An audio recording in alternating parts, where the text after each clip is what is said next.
各位，我哋依家咧出發咧就係要去呢一個南海，係咪？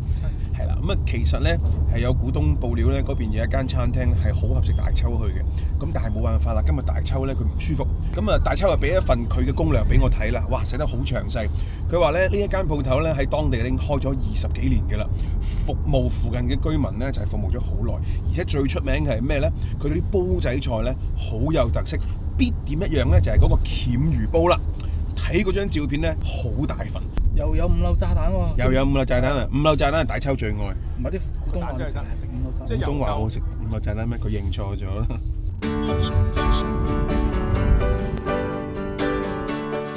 佢哋嘅臨街鋪面咧，就唔係啲食嘢嘅比較多嘅，就得一間真係得一間嗰啲咁嘅士多仔，基本上係以工業嗰啲嘢為主嘅。唔知嗰啲小食店係咪搬晒喺嗰啲橫街窄巷嘅裏邊嗰度？咁我哋要行過去揾下啦。咁又或者問下人哋。好啦。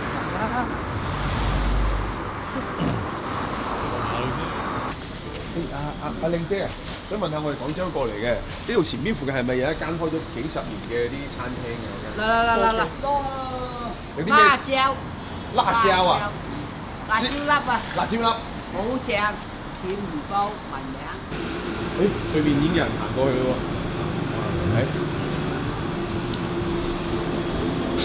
哇！呢間嘢睇落就有啲噏得喎，有種感覺，但係又好似係啲寶藏小店嗰啲咁嘅嘢，紅聲喎，噓聲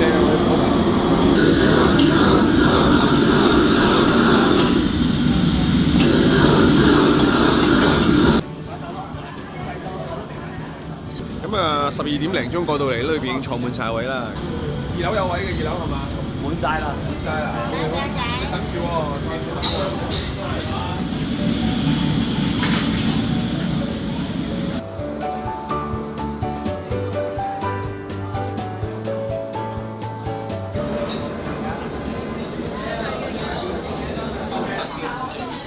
等好耐，哇！而家落手落腳，自己都要做埋㗎嘞喎。係啊，一路都係咁㗎，一路都係咁樣。自己去做。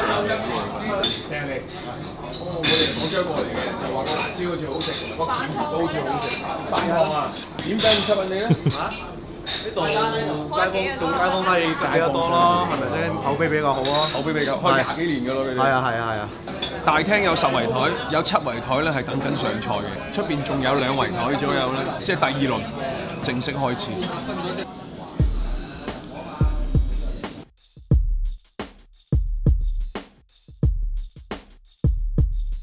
呢個鰭魚煲炸過喎，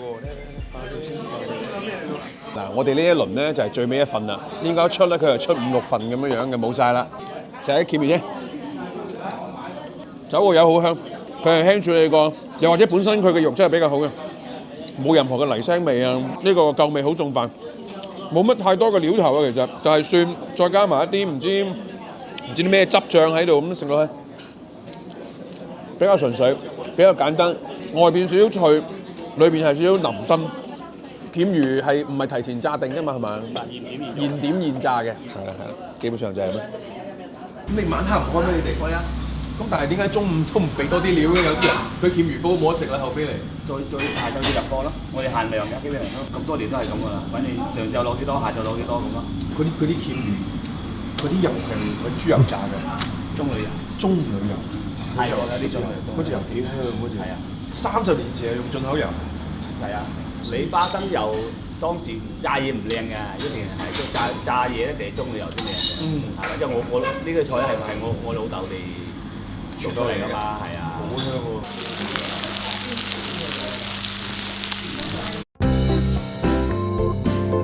嗱，呢個椒餸飯啦，夠鹹香啊！好似唔係好辣啊！辣椒唔辣，呢啲椒係甜嘅椒。仲有甜味係咩咧？洋葱。好入味啊！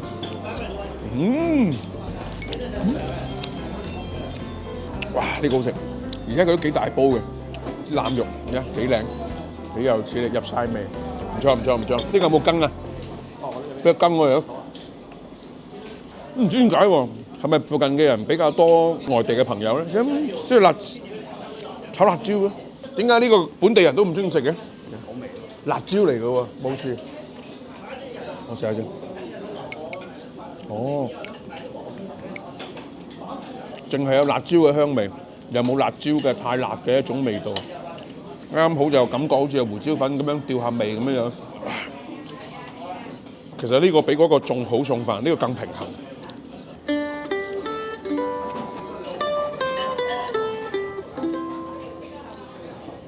呢度好似係街坊飯堂嚟㗎，你喺度食咗幾多年？我哋呢度附近鎮街跑過嚟食啫。喺附近嘅鎮街都跑過嚟食。前餐艇仔過嚟嘅，哦，一衝對面。金沙橋未開你認老闆認唔認得佢哋啊？係啊，認得，淨係得你一間大間少少嘅餐廳。以前嗰度有食街嘅，哦，咁我依家全部都搬走晒。啦。所以呢間店都係老豆嗰邊傳過嚟，傳統嚟。係基本上咧好多菜都係我老豆創作嘅，或者都係好傳統嘅屋企都可以做到嘅菜嚟嘅，其實都係以前係做咩嘅？以前做一模一樣嘅模式。又係做菜。都係炒菜。咁我得我爸爸炒菜。咁一個廚房，一個樓面。以前洗碗仲喺路邊洗嘅。嗰個年代係咁啦，係咪先？小堂好細嘅啫，其實。師丹而家入咗師丹。以前小堂管師丹，而家調翻轉師丹管翻小堂。以前小堂係一個鎮嚟㗎。梗係啦，以前一個鎮嚟㗎。